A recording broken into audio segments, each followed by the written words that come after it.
Buenos días a todos, soy Francisco Nahuel Jiménez Silvestri de la escuela número 44 Hermosina Garro de Martí de sexto grado B y hoy me toca presentar mi lección oral sobre el tema del pan a la ley Sáenz-Peña. Para comenzar, los gobiernos conservadores, en estos gobiernos conservadores se destacaba el Partido Autonomista Nacional, más conocida como PAN. Se caracterizaba por su régimen oligárquico o régimen conservador. ¿Por qué oligárquico? Porque era un gobierno de pocos, de familias muy adineradas. ¿Y por qué conservador? Porque tenían el control y el poder de esos cargos. Este periodo duró por más de 30 años, de 1880 a 1916. En estos años, los inmigrantes no nacionalizados, o sea, no eran ciudadanos, no podían votar, tampoco las mujeres.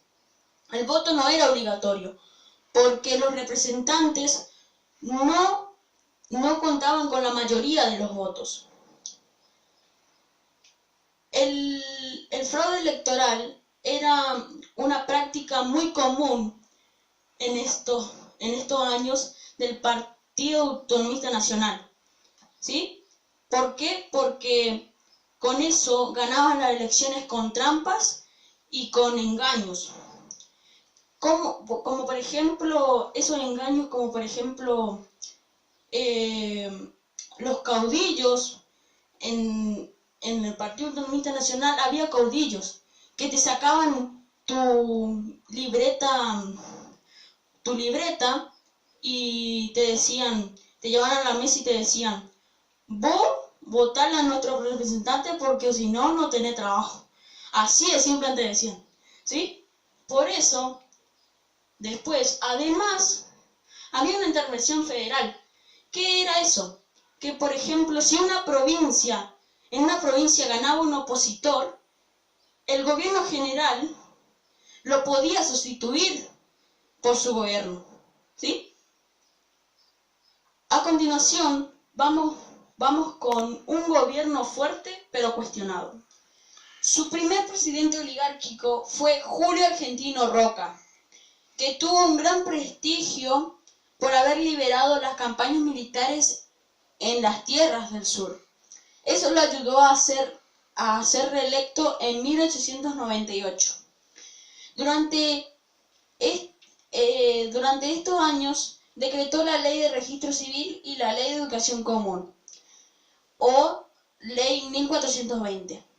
La Ley de Registro Civil estableció que todos los nacimientos y las defunciones estarían inscritos en el Estado, pero estos anteriormente estaban en las iglesias católicas, ¿sí? A su vez, la Ley 1420 dispuso que la enseñanza primaria debía ser obligatoria, gratuita y laica. ¿Qué quiere decir eso? No religiosa. Para todos los niños de 6 a 14 años en las escuelas primarias. Acá, su segundo presidente fue Miguel Juárez Celman, que cuando sancionó la ley de matrimonio civil, el conflicto con la iglesia se agravó, ¿sí? Bueno, para continuar, vamos con la revolución del parque. En la presidencia de Juárez Celman, la Argentina estalló una crisis económica muy fuerte que afectó seriamente al país. Uno de los casos fue la disminución de los precios internacionales de las materias primas que exportaba nuestro país. También está la crisis política. En esta crisis política estaba la Unión Cívica, que estaba en contra del PAN. Estaba liderado por Leandro N. Alem y Bartolomé Mitre. La oposición se organiza. La revolución del parque no solo provocó la renuncia de Juárez Celman, sino también la división de la Unión Cívica. ¿Por qué? Porque una división estaba convocada por Mitre y selló acuerdos con Pellegrini y Roca. Y la otra división estaba conformada por Alem. Y como no la aceptó, en 1891 fundó la Unión Cívica Radical, que fue el primer partido político moderno.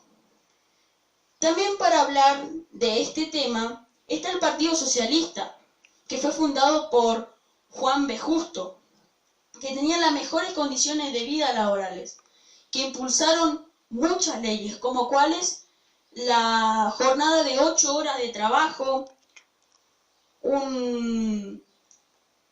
la prohibición de niños y mujeres en trabajos nocturnos y perjudiciales para la salud, y el descanso dominical. Seguimos con el movimiento anarquista, que no era un partido político. Hacían huelga general para que se escuchen sus reclamos, para que se oigan sus reclamos, ¿sí? Por último, la reforma del sistema electoral. En mayo de 1910 se celebraban festejos sobre el centenario de la Revolución de Mayo. ¿Qué quiere decir esto? Que ese día el gobierno nacional quería mostrarle al mundo el progreso de los argentinos. Pero había muchos conflictos, ¿sí?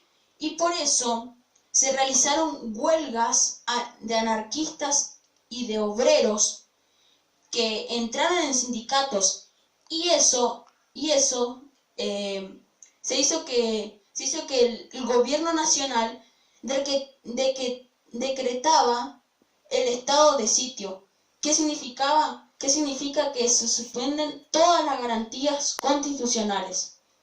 Y además se sancionaban la Ley de Defensa Social, que prohibía el ingreso de políticos y duras penas a quienes reclamaban. Para cerrar, vamos a hablar sobre la presidencia de Roque Sáenz Peña, quien asumió como presidente en 1910. ¿Sí? Él era uno de los dirigentes que quería una reforma electoral. Esa reforma electoral venía con voto universal, voto obligatorio y secreto. Por ejemplo, ¿qué quiere decir esto? ¿Sí? Los hombres de mayores de 18 años tenían que ir a votar. Por ejemplo, si yo tengo mayores de 18 años, voy a ir a votar a un cuarto oscuro y voy a elegir a mi representante, ¿sí? Sin que nadie sepa. Y así se cerraba el voto cantado de lo que hablamos anteriormente. Por último, para cerrar, las mujeres pudieron votar en 1947. Muchas gracias.